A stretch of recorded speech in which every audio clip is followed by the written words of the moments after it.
buon pomeriggio. Illustre Direttore Generale, a nome di tutta l'Università degli Studi di Scienze Gastronomiche, la ringrazio per essere oggi qui con noi nel nostro giovane Ateneo, nato appena 9 anni fa. La nostra università è una realtà didattica e scientifica di riconosciuta eccellenza internazionale. Le scienze gastronomiche hanno trovato in questa istituzione uno dei luoghi d'eccellenza per individuare e consolidare tratti di spessore epistemologico che stanno alla base del farsi di ogni scienza. L'Ateneo ha partecipato in modo attivo e autorevole all'affermarsi di vasti settori di conoscenza che attengono alla terra e al cibo. L'elaborato quadro teorico, tecnico e metodologico si fonda sull'impegno di tutta la comunità scientifica e accademica ed è volto a ricercare rapporti, nessi e ragioni scientifiche tra settori disciplinari anche molto differenziati, che non sempre dialogano compiutamente tra di loro. Qui ogni sapere, ogni disciplina si interroga e cresce in un fecondo dialogo con le altre. In questa visione olistica, dunque, l'Ateneo vuole essere forza agente, critica e attiva di fronte alle nuove sfide che il mondo oggi ci riserva. È in questo quadro di riferimento che la nostra università non può che riconoscersi pienamente nelle ragioni e negli obiettivi strategici propri della prestigiosa istituzione internazionale che lei presiede. Noi ci sentiamo molto vicini alla missione ideale e sostanziale della FAO, l'Organizzazione delle Nazioni Unite per l'alimentazione e l'agricoltura, che ha come scopo la lotta contro la fame nel mondo e il diritto per ogni uomo ad una congrua nutrizione. I passi compiuti e da compiere nel quadro di questo progetto globale possono essere considerati come parte del virtuoso processo evolutivo dell'uomo, del suo inesausto farsi di umanità. La storia di lunga durata, la profondità mitica che l'uomo ha sino ad ora sperimentato si fondano sulla conoscenza e l'interpretazione dei ritmi spazio-temporali, un'esplorazione culturale che l'uomo compie soprattutto attraverso i suoi sensi, il cibo, l'alimentazione, la terra da cui veniamo e a cui tutti torniamo, sono generatori della sua incessante costruzione di umanità. Dove non c'è cibo, dove l'alimentazione diventa ragione della quotidiana malora che perseguita e offende le persone che il mondo lascia al margine del suo sviluppo, anche il processo evolutivo di umanizzazione diventa precarietà, sofferenza, incertezza di futuro. Il cibo dunque, forse mai come oggi, si ripropone nella doppia veste di una risorsa ad un tempo materiale e immateriale, perché da un lato riveste un'essenziale funzione riproduttiva, biologica, dall'altro assolve in modo altrettanto importante alla riproduzione affettiva. Nella misura in cui la crisi del presente rimette in discussione le certezze della vecchia tradizione intellettuale eurocentrica, risulta sempre più importante ritornare a recuperare il complesso dei saperi tradizionali connessi alla terra e al cibo, saperi di un passato non remoto che in molte parti della terra sono ancora risorse insuperate e dominanti, possono diventare una risorsa preziosa, un patrimonio per affrontare questo difficile momento di transizione. Sino a tutto l'Ottocento e ancora nella prima parte del Novecento, il corpo, la salute, la malattia venivano curati con la sapienzialità alimentare che soprattutto la donna possedeva. Una conoscenza profonda, oggi pressoché dimenticata. La cucina tradizionale del passato era il luogo dove, attraverso la combinazione e la trasformazione degli alimenti, si esercitava un sapere sperimentale, empirico che, trasmesso di generazione in generazione, provvedeva a mantenere in salute la famiglia. come il contadino ritardava l'immissione in pattumiera degli oggetti esausti della cascina, ricombinandoli creativamente e dando vita a nuovi oggetti, frutto del sapere empirico tradizionale del bricolage teorizzato da Lévi-Strauss, così la donna preveniva e curava creativamente la famiglia con il bricolage alimentare. Molte malattie del presente sono anche l'amaro frutto di questo dimenticato sapere popolare. Io credo, se mi consente la presuntuosa comparazione, che il ruolo delle nostre due istituzioni sarà sempre più quello dell'intervenire attraverso il cibo nella prevenzione, nella cura tesa ad armonizzare il corpo e la mente dell'individuo. In questo quadro occorre dunque contribuire e integrare il welfare, lo stato sociale, lo stato di benessere che sempre meno le istituzioni pubbliche riescono a garantire anche nelle società più moderne e avanzate. Questo nuovo percorso di prevenzione e di cura, che si fonda su un democratico e corretto consumo dei frutti della terra, contribuirà a ridurre o quantomeno ritardare l'ingresso dell'individuo nel sistema sanitario che oggi, a fronte della crisi, denuncia già radicali segni di depotenziamento. Un progetto di politica alimentare che, da un lato, interpreta il cibo come elemento sostenibile, naturale, ritmo costitutivo della salute, dall'altro valorizza e spiega gli altrettanti tratti simbolici e affettivi che ne sono parte costituente come una preziosa, ineludibile risorsa che è il vitale benessere dell'uomo. Un nesso tra salute e terra che Cesare Pavese, uno dei più grandi narratori del Novecento, nato su queste colline, icasticamente esplica molto bene: il corpo sano è come un campo che dà frutti. È anche in questa direzione che vorremmo si formassero i giovani che frequentano l'Università degli Studi di Scienze Gastronomiche. D'altra parte il percorso è già consolidato, poiché si fonda sui principi etici, morali e antropologici del cibo che ispirano Slow Food e il grande progetto di Terra Madre. Principi che si sono via via diffusi e radicati su buona parte del pianeta e costituiscono oggi la più riconosciuta e autorevole base di conoscenza per ritrovare, ritagliare parti, frammenti di mondo in cui l'uomo crede che lavorare e rispettare la terra sia ancora un atto civilizzatore che contribuisca ad un virtuoso processo evolutivo. Egregio direttore generale, la Lectio Magistralis che si appresta a pronunciare sarà senz'altro l'occasione per un'approfondita riflessione sui temi che appartengono al nostro ideale percorso formativo e scientifico e rappresenta un compiuto riconoscimento all'operato della nostra università. Quale restituzione e ringraziamento immateriale alla sua presenza a Pollenzo, vogliamo farla partecipe di un'espressione proverbiale. Il pane rappresenta non solo il cibo del mondo, come sa bene l'agenzia che lei presiede, ma anche una delle più importanti misure del mondo. Buono come il pane, si usava dire fino a poco tempo fa per comparare la pagnotta con altri prodotti alimentari, ma soprattutto per comparare il vissuto di una persona, per valutarne e esaltarne le virtù.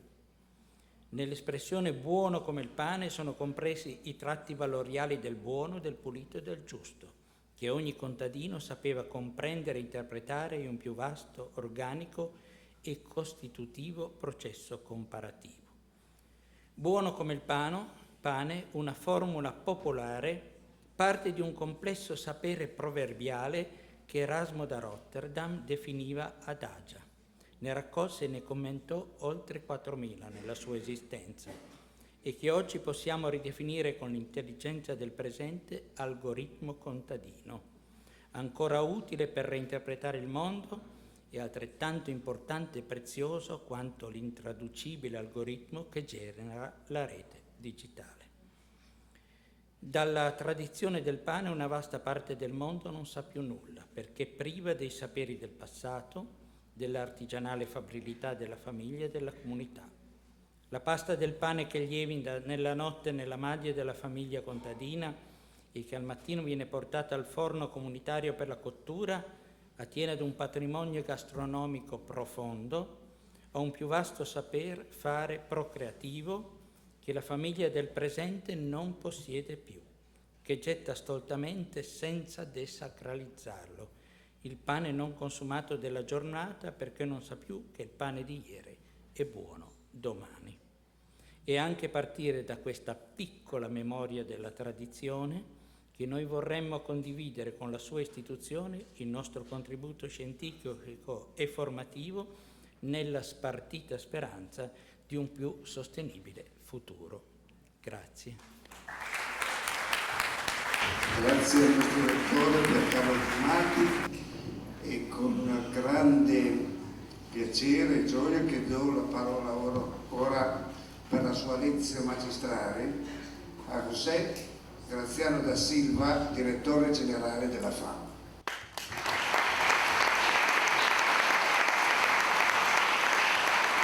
Mr. Piercarlo Grimaldi, Rettore Magnifico of the University of Gastronomic Sciences, Mr. Carlo Petrini, President of International Slow Food Movement, professors, students, ladies and gentlemen. It's a pleasure to be here today with you. The work of the Food and Agriculture Organization of the United Nations, FAO, has many connections to what brings you to this university. I will talk about some of these links today, and hopefully we will find ways to strengthen them. I want to start by giving a few numbers on hunger. According to FAO 2012 figures, almost 870 million people are chronically nourishing today. A big number. But we are better off than in 1990, when we had over 1 billion hungry people in the world. But we still need a big push even to reach the Millennium Development Target for 2015 of halving the proportion of hungry people in the world. According to our estimates, less than 50 countries out of nearly 190 have already achieved this first millennium goal. Despite the advance, 1 in every 8 human beings still survive day to day without satisfying their right to food, perhaps the most basic human right. This is unacceptable and hard to believe, considering that today the world already produces enough food for all.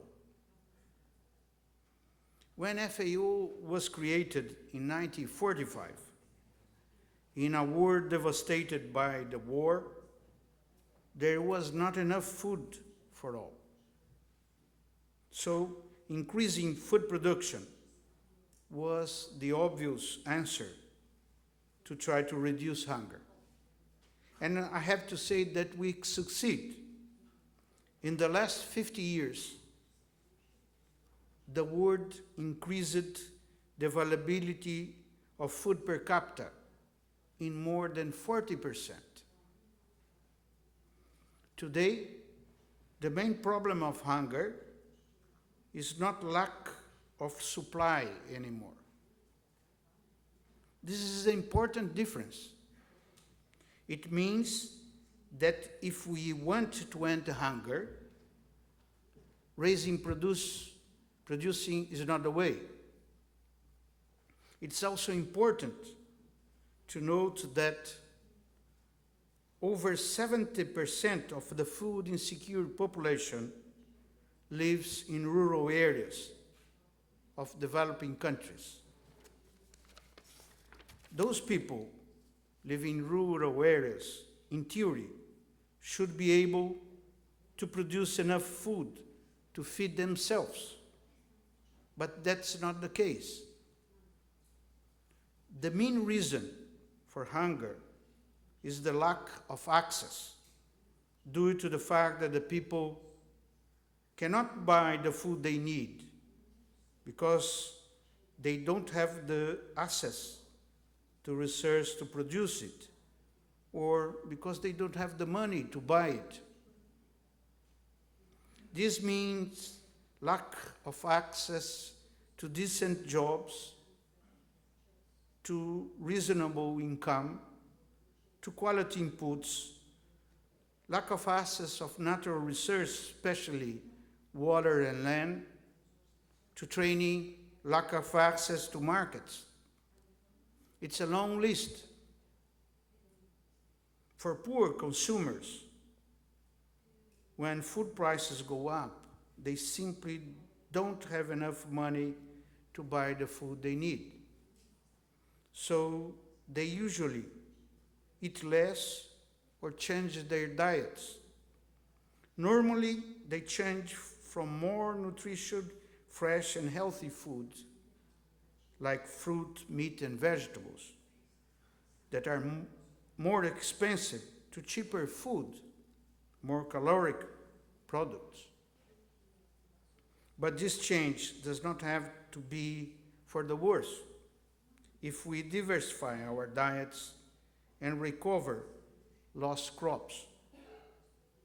FAO estimates that throughout history, over 7,000 different crops have been used for human consumption. Many of them have disappeared or have been neglected or abandoned. And with it, we are losing our biodiversity. Biodiversity that will be important to improve different varieties of crops, making them more resistant to water scarcity, higher temperatures, and other consequences of climate change impacts. The food we are losing is being substituted by a handful of food commodities that have become the basis of diets worldwide. In fact, nowadays we use no more than 5 products: rice, wheat, maize, soybean, and potatoes respond for almost 3/4 of what we eat nowadays. This leads us to a monotonous diet, using a term coined by José de Castro that Petrini knows very well. José de Castro was from Brazil, and the first one, or one of the first, to look at the phenomenon of hunger from a political perspective. This monotony, as he said, has consequences for ecosystems, biodiversity, and including for our health. Intensive production of a few crops can lead to degradation, and we have already taken about the losses of biodiversity. But, as you know, we are not condemned to go down this road. There still are hundreds, thousands of different types of plants, tubers, roots, and seeds that can make part of our diets. Some are underused, others forgotten, as I said. To give you only a couple of examples, cassava in Africa also known as yuca or manioc in South America. And the quinoa. This is the year of the quinoa, a treasure from the Andes. This year, the International Year of the Quinoa, that celebrates its nutritional value and adaptability to different climates and geographic conditions, ranging some sea levels to more than 4,000 meters above the sea, and temperatures from -4 to 38 degrees. I would like to call on the slow food movement and these university students to help us make the quinoa known all around the world. How? A cookbook with quinoa recipes, using quinoa in the events that you have this year, promoting quinoa-based dishes in the restaurants, studying quinoa as part of the work you do at this university. These are just a few examples what each of us can do for it. The International Year of Quinoa also reminds us of other underutilized crops that can have a positive impact on food security. It is a powerful rallying call.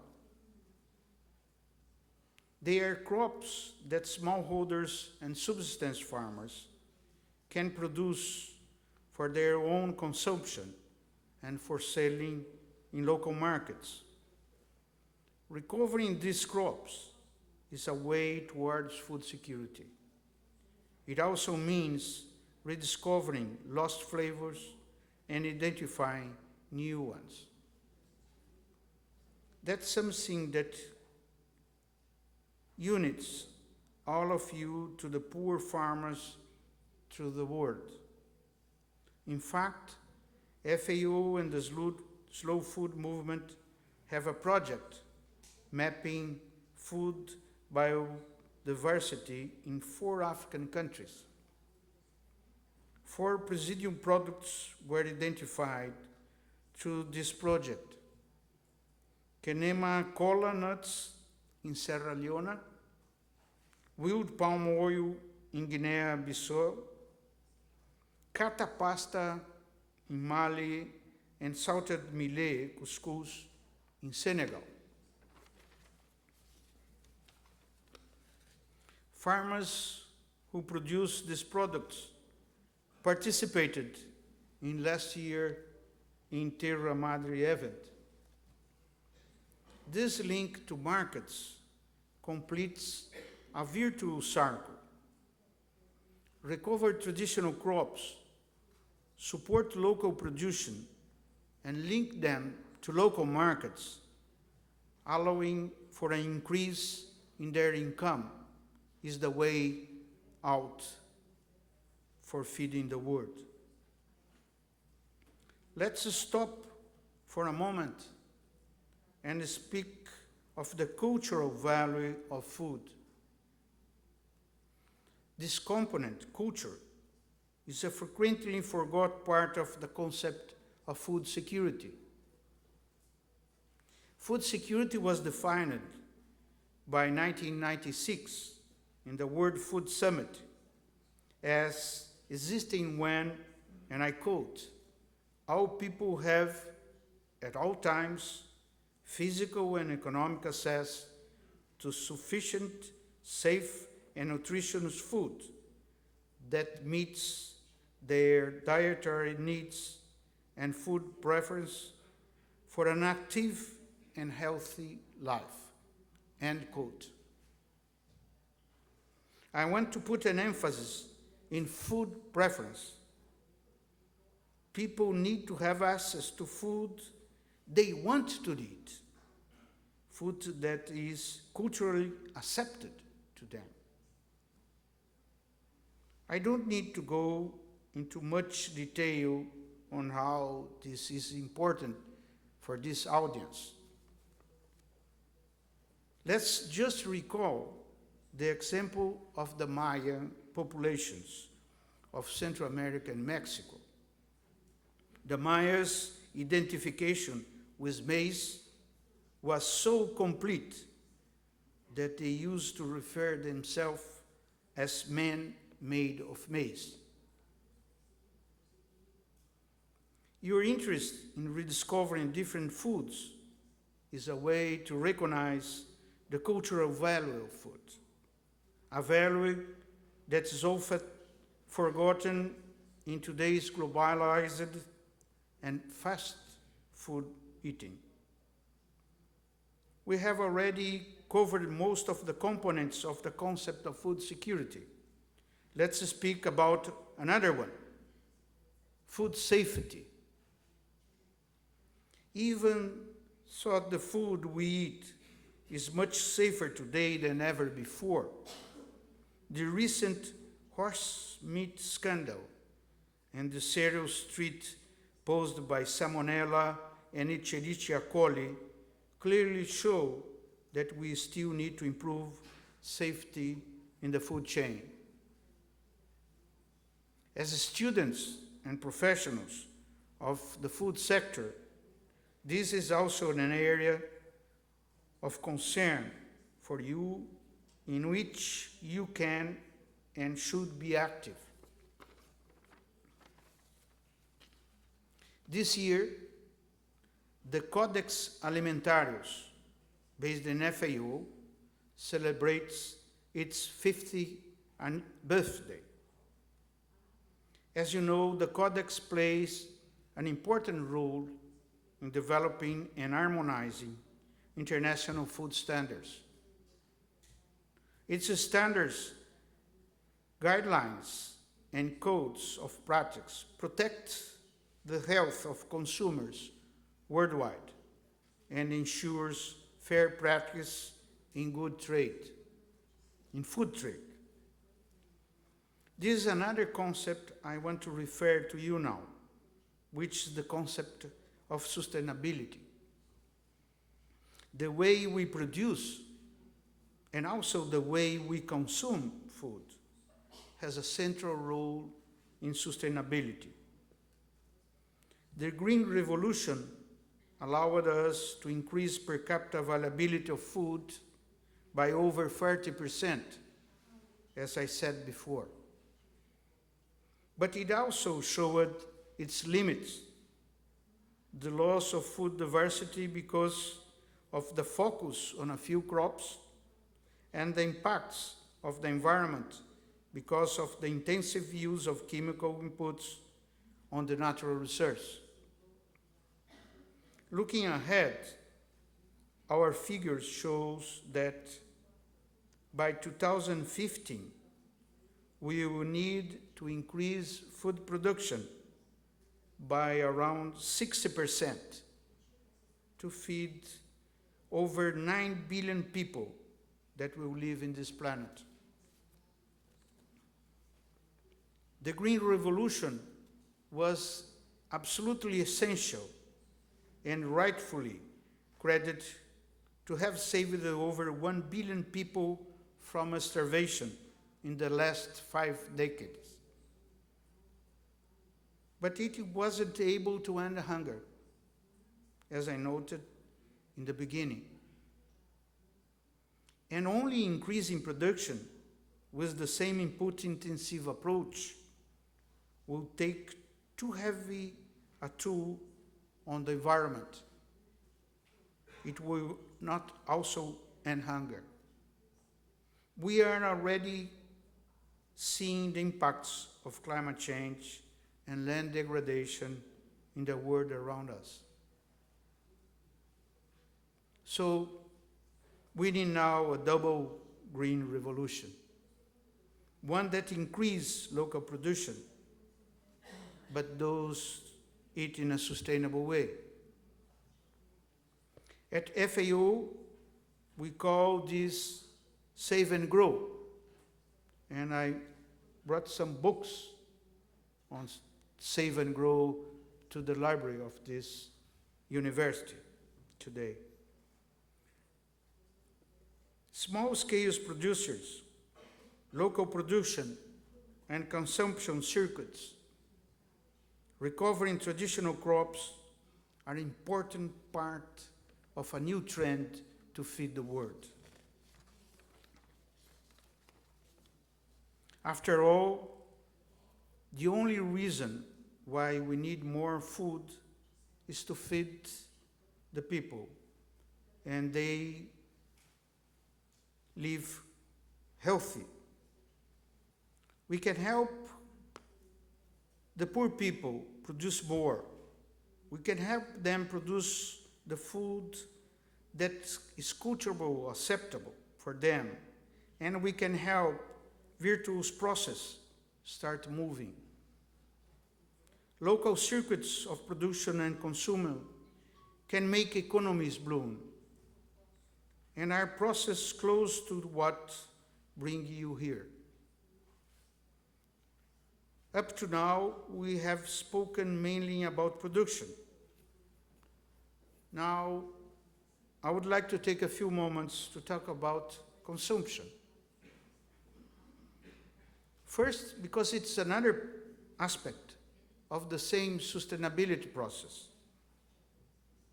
Every year, 1/3 of the food that we produce gets lost or is wasted.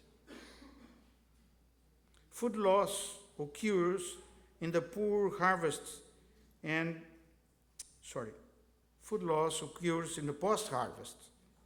and is more often in developing countries. Governments and institutions, including FAO, are working on reducing loss through better infrastructure, especially addressing better transport and storage capacity in developing countries. But a lot more needs to be done, including addressing the food waste.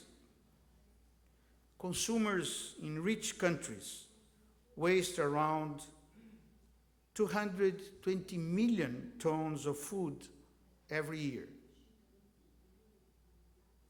That is almost as much of what is produced entirely in net food in the sub-Saharan Africa.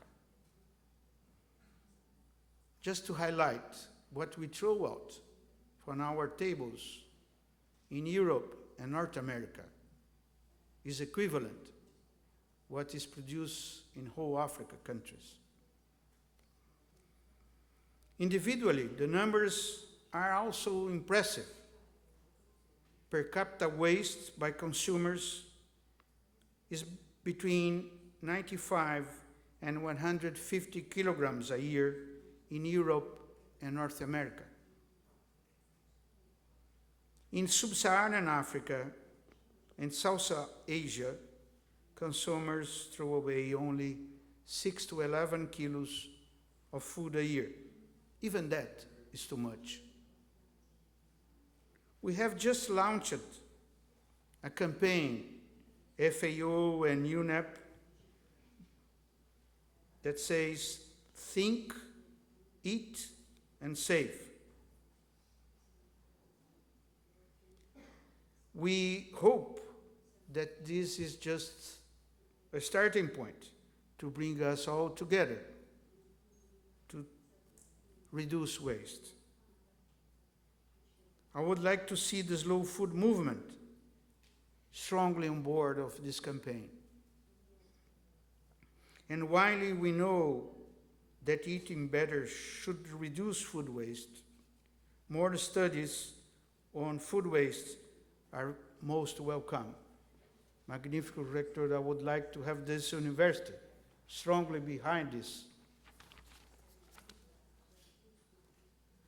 Do supersized portions and fast food diets make us waste more food? Does slow food and nutrition education reduces waste?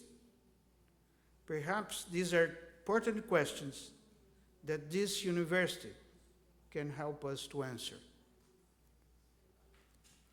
we also need to learn how to eat better.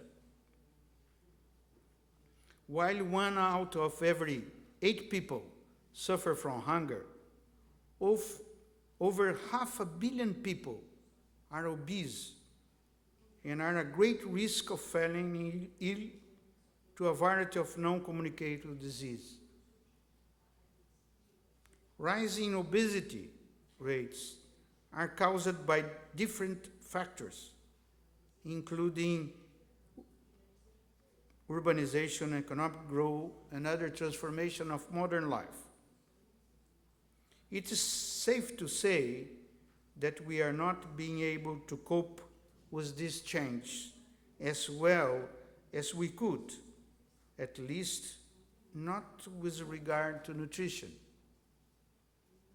Consumer awareness and food and nutrition education programs can help us change the way we eat and related the way to food. This is important in all countries, developing and developed countries. In fact, in many developing countries, relatively high levels of obesity coexist with significant malnourishment. Wasting less and eating better are goals that can go hand in hand. In today's fast food world, 2 of 1 promotions and are supersized portions are in invitation to eat more than what we need. Slow food itself is, of course, a reaction to this trend, and even fast food can give the consumer some healthy options. I hope they can.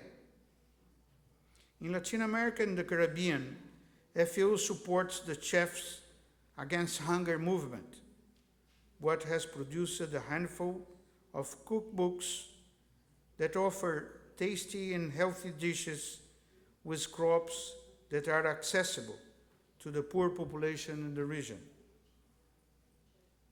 In the next 3 years, FAO and the World Health Organization, WHO, will promote a series of international events related to nutrition. They include a technical meeting with the participation of civil society, private sector, and academia this November in FAO headquarters in Rome. Next year, FAO and WHO will co-organize the International Conference of Nutrition, also in November in Rome. And in 2015, nutrition will have a prominent presence in the Expo Milano 2015. This sequence offers us golden opportunity to advance on the issue of nutrition.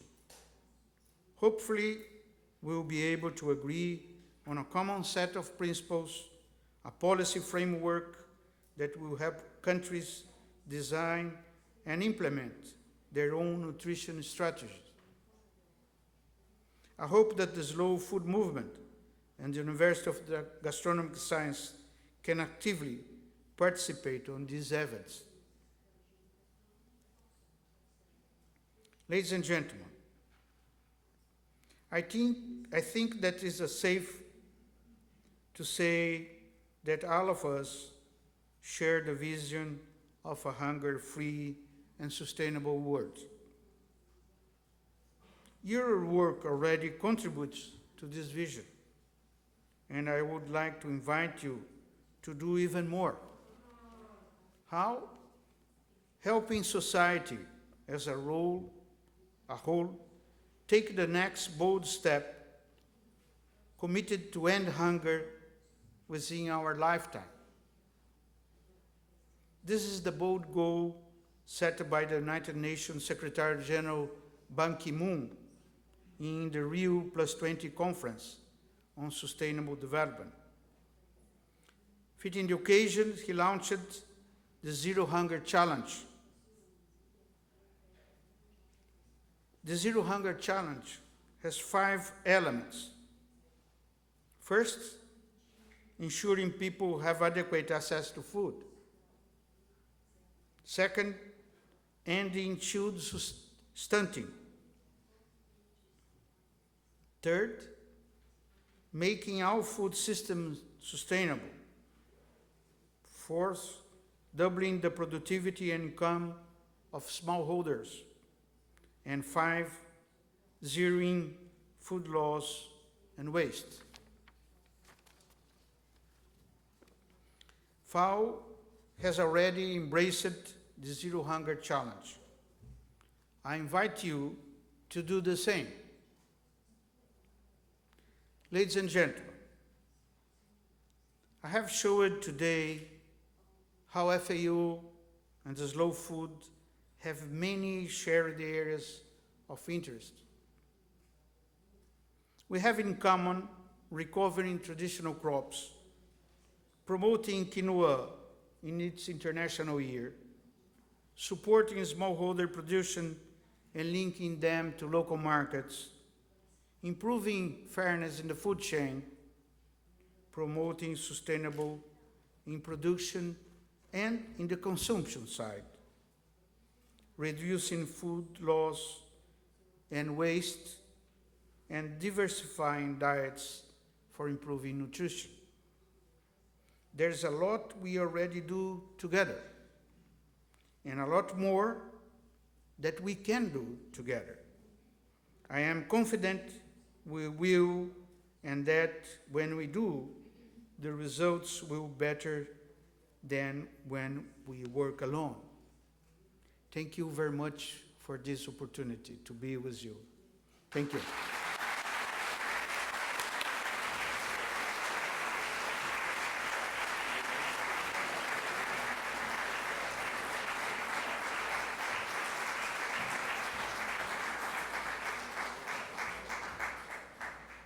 Direttore generale, voglio qui ringraziare, si è reso disponibile a rispondere ad alcune vostre domande, se ci sono domande, interventi. My question is, first of all, how can this project benefit areas that are not sustainable for standard commercial agriculture? And in these areas where standard agriculture is neither economically nor environmentally sustainable, what does the FAO propose to do to help these areas move towards self-sufficiency? And secondly, in your opinion, what needs to be done to ensure that this program has long-lasting effects and can be a solid step towards a subsistence agriculture model for Africa? In your recent visit in Uganda about 2 weeks ago, you said that, and I quote, "We agreed that for agriculture sector to grow, Ugandans need to support both the small-scale rural subsistence farmers as well as building bridge for small-scale farmers who want to go into commercial farming." My question is, I would like to ask you whether there is a possibility of both small-scale and commercial agriculture to develop together. Thank you. Recently was launched in the FAO website about the deforestation zero.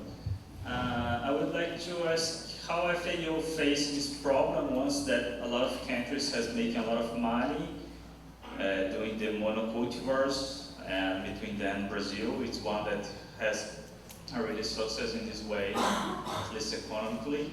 How this program can face a political problem once that FAO is not so, didn't attend for political issues.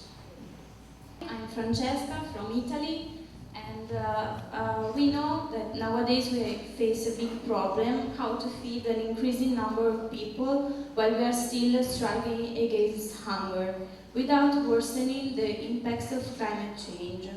I would like to ask if there are solutions to this problem which would minimize food waste and favor also a better and sustainable mechanism of distribution. If there are any, what are they?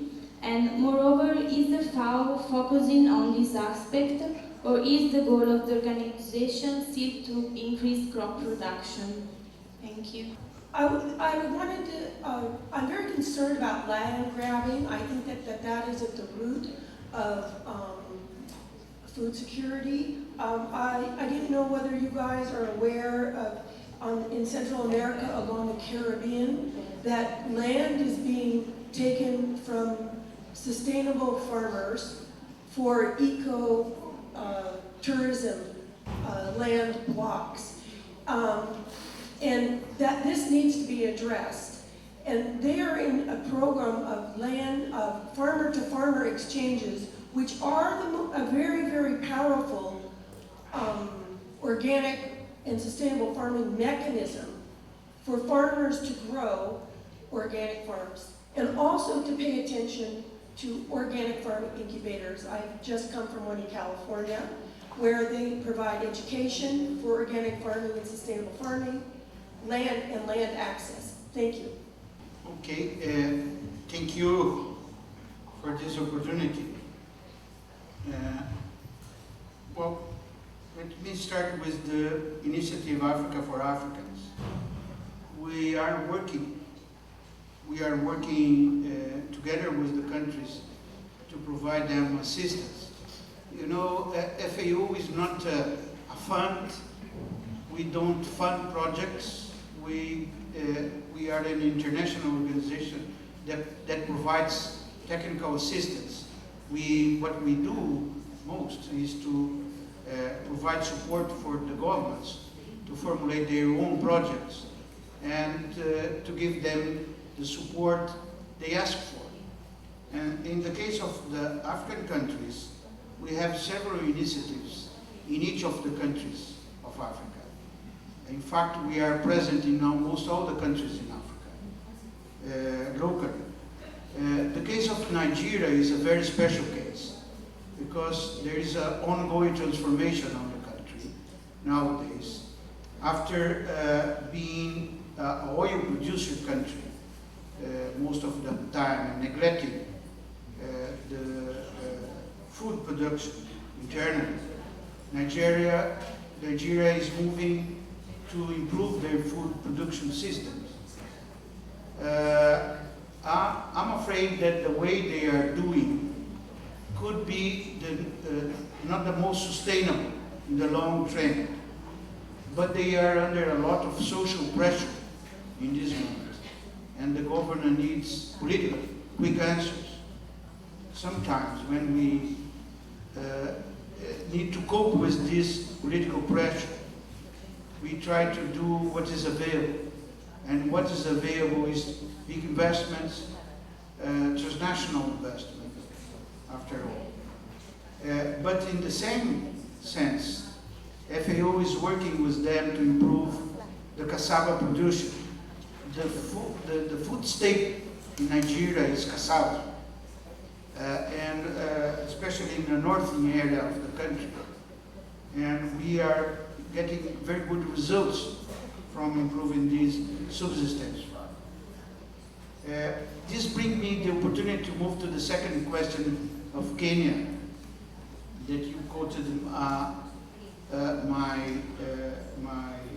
words saying that we need both small farmers and big farmers, smallholders and commercial farmers. This is not only the model that I envisage, it's the model that we have in Brazil, for example. It's the model that we have in Canada, also the model that we have in part of the US.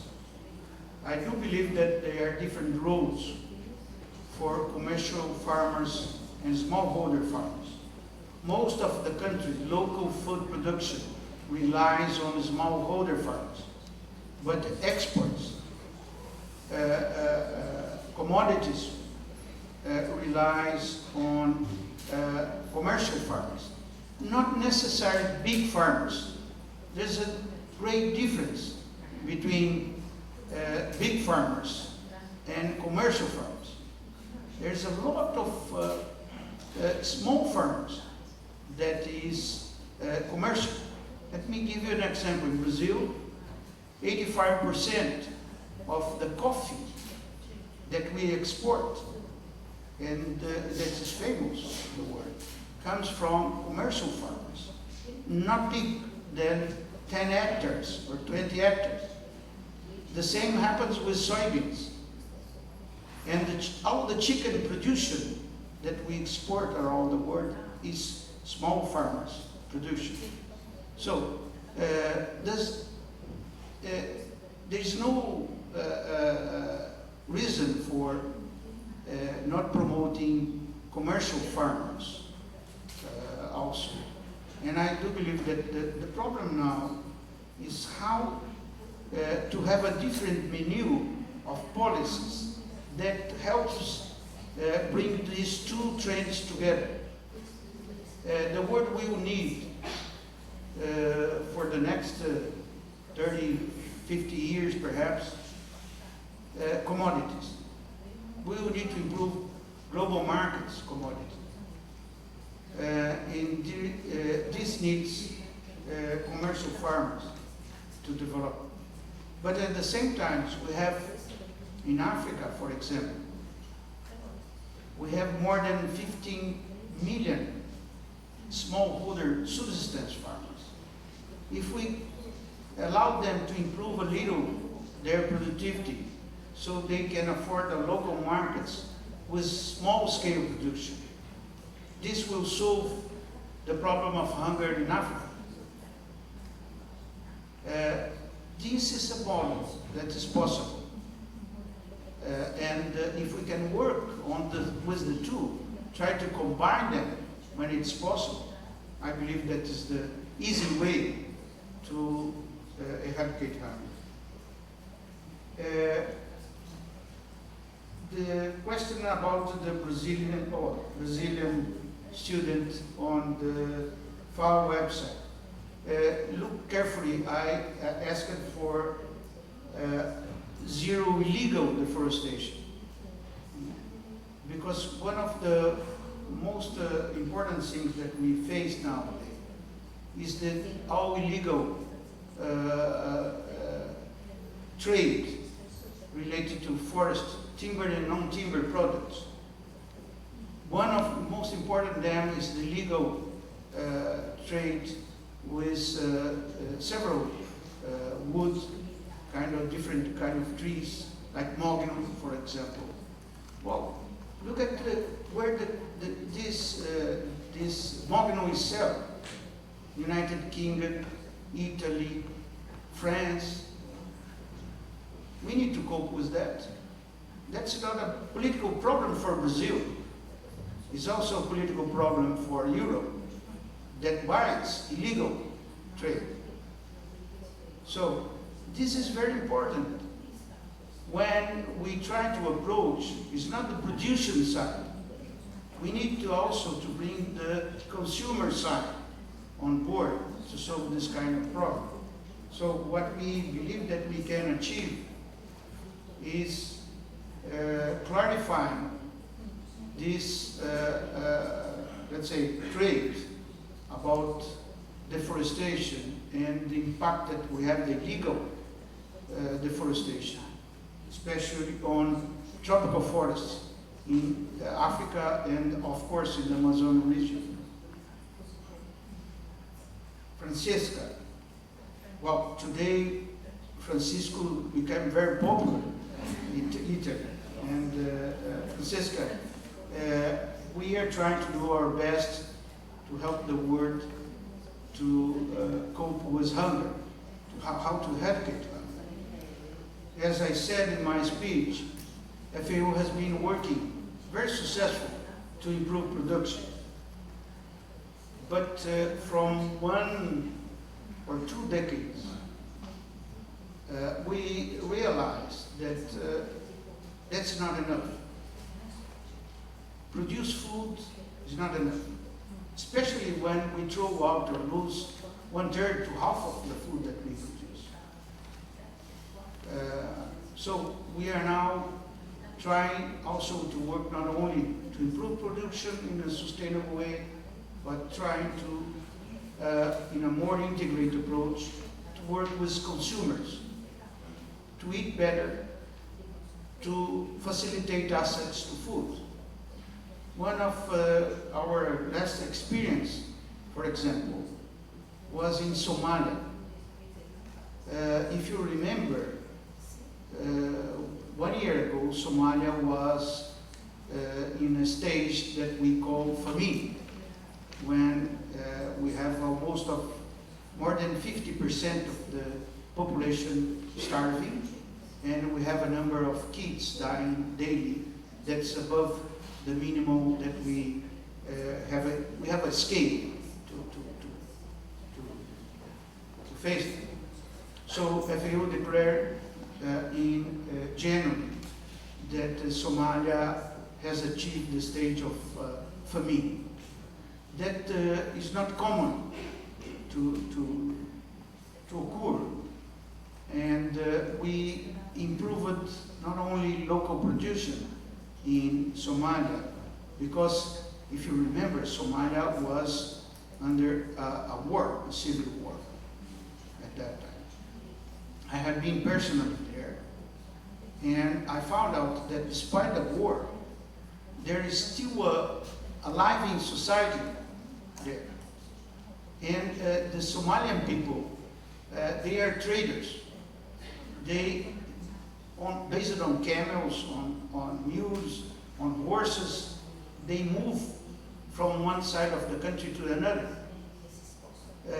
They are traders by nature. They are pastoralists at the end. So what we did? Instead of providing food, that is usually the way that in the past we treated famine, giving food, lots of food. And this is stimulating local producers. What we did, we give money. And we give money to the women. All those camps of refugees, we give the women money for them to buy food. And they did. And then the traders came back. The pastoralists came back to sell to the traders. And then the local life was restarted. In 10 months, we brought Somalia out of famine. So, when there is a proper approach, and when we do get support for the international community, it costs a lot, but when we got the money, when we got the right policies, we can put an end on hunger very quickly, as we did in Somalia. I hope that this is just an example how we can solve the hunger in very difficult situations. The last question, land grabbing. First,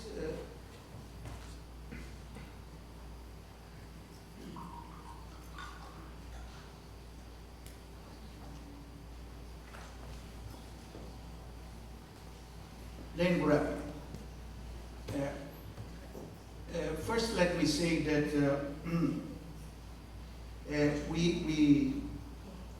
we are, let's say, investigating all around the most important countries in Latin America and in Africa. The results of our findings locally in all those countries is that the land grabbing does not have this huge impact that sometimes we are alerted by the press and the media. In the case you mentioned, for example, in the Central America and the Caribbean, we find only significant land grabbing in Trinidad and Tobago, not in any other country. In Latin America, only Argentina, Brazil, and Trinidad and Tobago. In Africa, I can tell you that a few countries also have a statistical impact of that. That does not mean that the problem is not important. Any land that's taken away from the people, that's the only way for them to survive, is important for FAO. And we are paying attention to that. Most of the countries that are facing problem with land grabbing do not have a private system of owning land. The land is common use, traditional common use from their ancestors. So the land is given from generation through generation, without any paper, without any register, without any tradition of like we have in Italy, since the Romans. Right. They do not know that. This is something not on their culture. This is a Roman culture that we spread around the world. That land should be privately owned. But we are trying to implement what we call the voluntary guidelines for land tenure, fishery and forestry. That is has been approved by the World Committee on Food Security last year.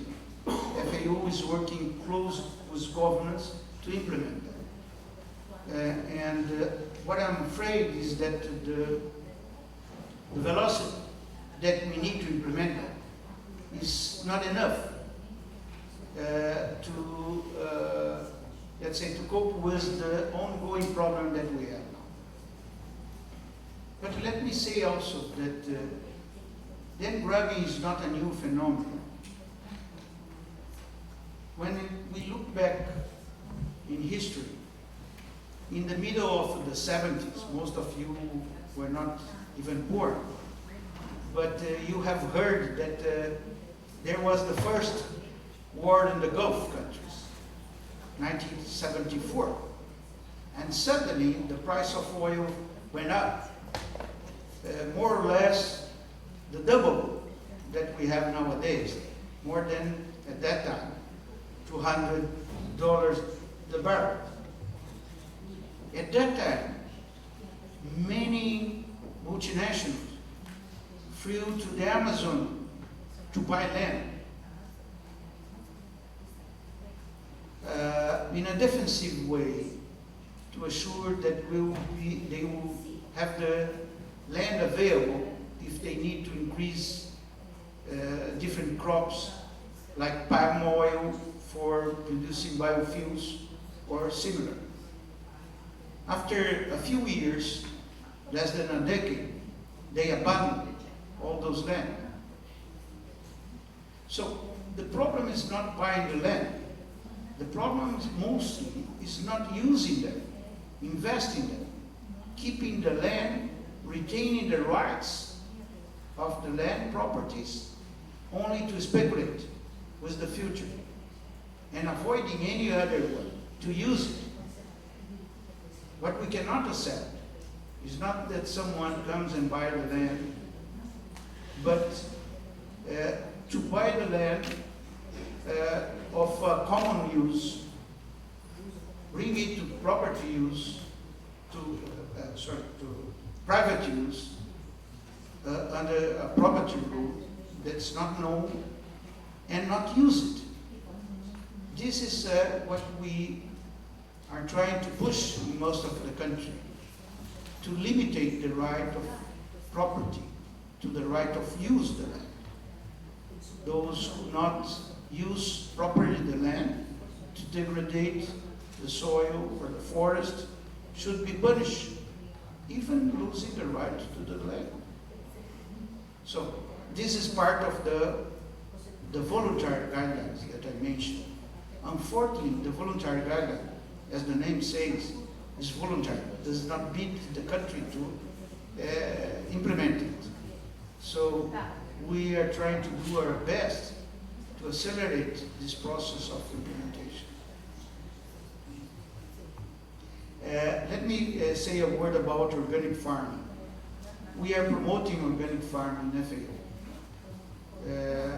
At the same time, we see that for the moment, we still need to use chemical to produce food. It's not enough nowadays to only rely on the production of organic farming, especially because most of those production are small-scale production until now, and are not cheaper as it should be. But we do believe that with the progress of knowledge on the area of organic farming, including with the contribution of this university and others, FAO also, will achieve a better results. So we do believe that the future is for organic farming, and we are working in that direction with farmers' organization and including with seeds producers and others to have these varieties that would, as we did with the Green Revolution, to have seeds available to use with organic farming. Thank you.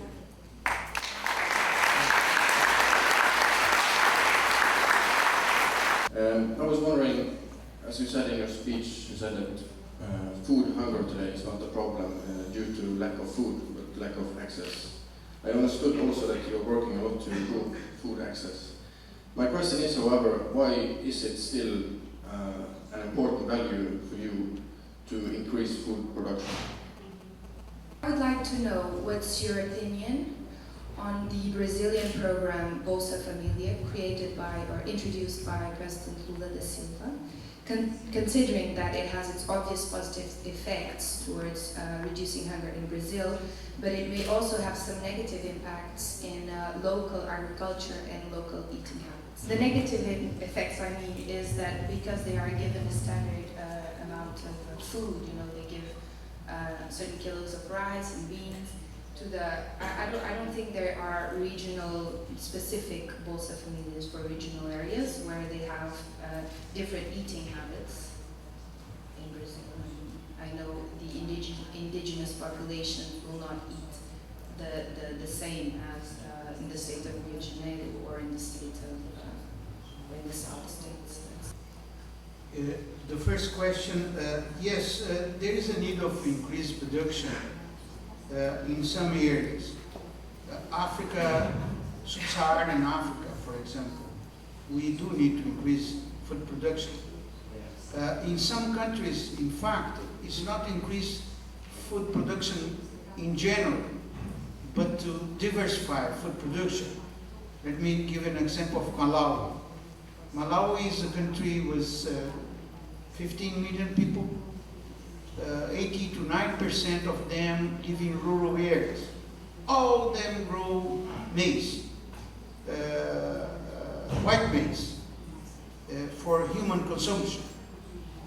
They eat a lot of maize, but they still have, they even export maize for neighbor countries to Mozambique, to South Africa, but they still have over 2 million out of 50 classified as nourished people by FAO.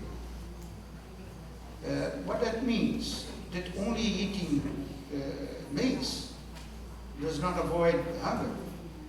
And they have half of their kids stunting, malnutrition.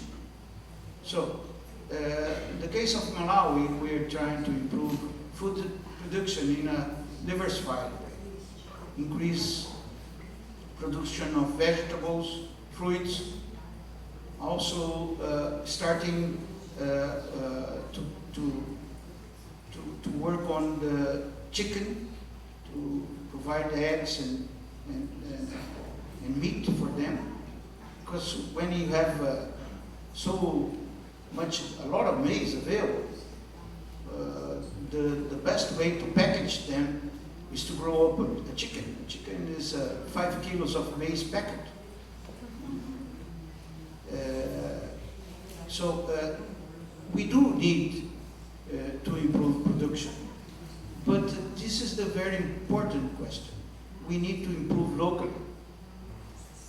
It doesn't help to improve corn production in the US to solve the problem of Africa. because they cannot buy the food. They need to grow it locally, to produce more locally. This is the answer. Second, well, let me explain a bit about the Bolsa Familia. I was part of the Lula's first government. I have been the Minister of Food Security and Hunger Combat. And I started the implementation of the Zero Hunger program that became the Bolsa Familia. When we took off of office in January 2013, we had almost 30% of people classified as undernourished in Brazil. And Brazil, as you know, has been for a long time one of the most important exporters of food commodities around the world. We realized that we will need to improve the access to food production, especially in the Northeast and the Amazon region. And we did something similar that we did in Somalia. I told you. We started giving a card to the mother that was named the Zero Hunger card. And with that card, the mother could go and buy the food in supermarkets and whatever they need.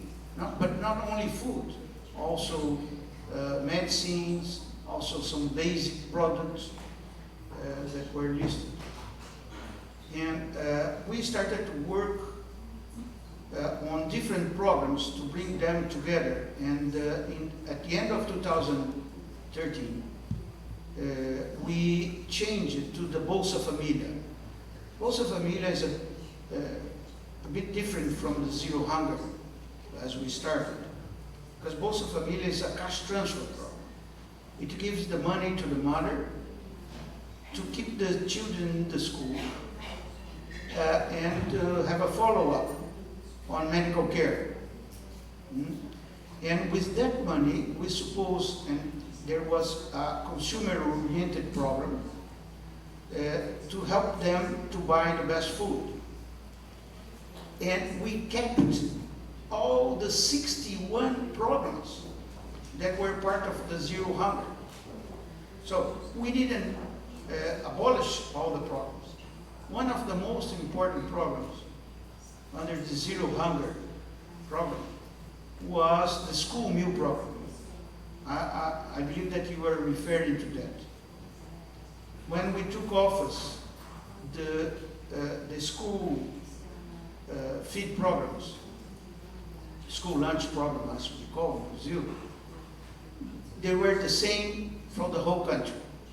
They did not respect the diversity and the cultural approach in the different areas of the country.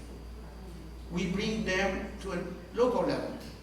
Nowadays, it's the head of the school that decides what to buy to feed the school lunch program. And at least 1/3 of whatever he buys, at least 1/3 minimum, needs to be from the surrounding people that grows food. What means that he needs to buy the lettuce, the fruits, the milk, the cheese from the neighborhood where the school is present there. So that we believe gives the opportunity for the smallholder farmers to sell their food locally to the school lunch program, but also gives the children the opportunity to eat what is produced in the surrounding areas of the school. So nowadays I can assure you that even in the Xingu, that is the national park, protected national park for indigenous people in Brazil, the school lunch program buys locally the food we need for the school lunch program. So it's appropriate. Thank you.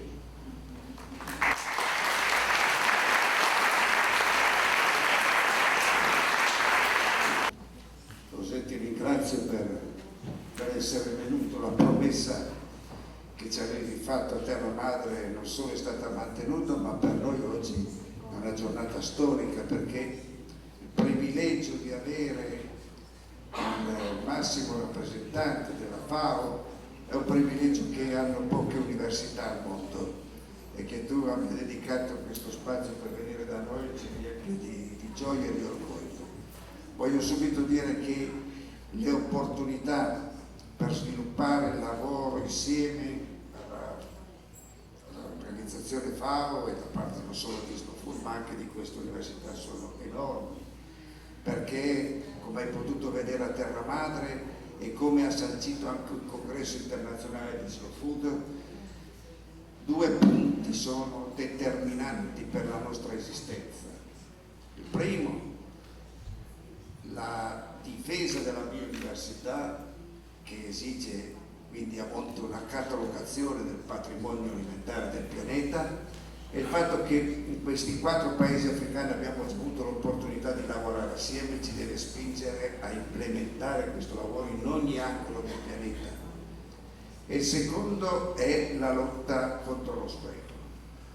Su questo fronte devo dire che la sensibilità dei giovani fortunatamente è molto ma molto più forte di quella delle nostre generazioni. Sono reduce da un incontro internazionale dei giovani di Slow Food che si è tenuto ad Amsterdam, e tutti questi giovani hanno fatto proprio workshop su come organizzare forme di protesta, di educazione, di evidenziazione dello spreco per ridurre lo spreco. Che questo sia partito dai giovani di Slow Food è per noi motivo di speranza, perché vedete fa parte di comportamenti virtuosi che noi speriamo che si diffondino in ogni angolo del mondo. Quindi questi 2 elementi ci rendono quanto mai sensibili.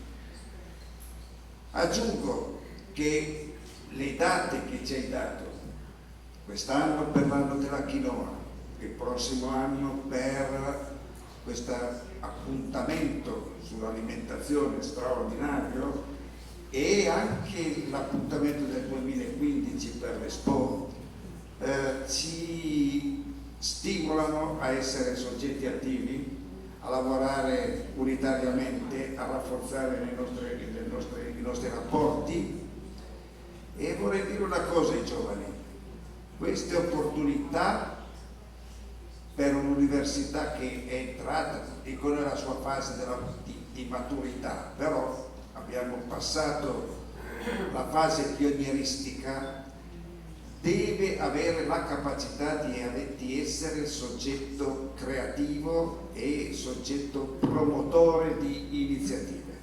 Me ne rivolgo a tutta la comunità, ai professori, ma anche a voi studenti, che facciate in modo che su queste tematiche, per gli appuntamenti che ci sono stati dati per i prossimi 3 anni, il vostro ruolo non possa essere solo quello di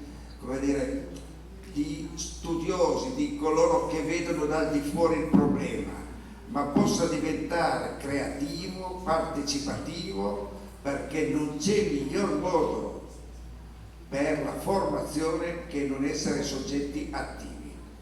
Se voi avrete la capacità di essere soggetti attivi, questi appuntamenti che abbiamo in questi anni saranno per voi un grande elemento di formazione, ma badate bene, potrete dare delle risposte voi. Voi sarete i soggetti che potete anche dare delle risposte, non abbiate paura, fate proposte, mettetevi in gioco. E chiedo altresì ai docenti di accettare questa sfida, perché questa è la sfida degli anni a venire. Non concepire l'università come un luogo chiuso, ma un luogo aperto dove le idee si rafforzano e hanno la capacità di implementare processi virtuosi. Per ultimo vorrei proprio ringraziarti di cuore, e anche se non mi hai autorizzato, io te lo devo dire, che tu prima mi hai detto che sarebbe bello, anche per l'internazionalità di questa nostra assemblea. Qui ci sono studenti che arrivano da 63 paesi del mondo, proprio prima mi dicevi, sarebbe bello che questi giovani prima di ritornare ai loro paesi potessero venire 6-7 giorni alla FAO. Io a nome loro, senza interpellarvi, ti dico già subito di sì. Verranno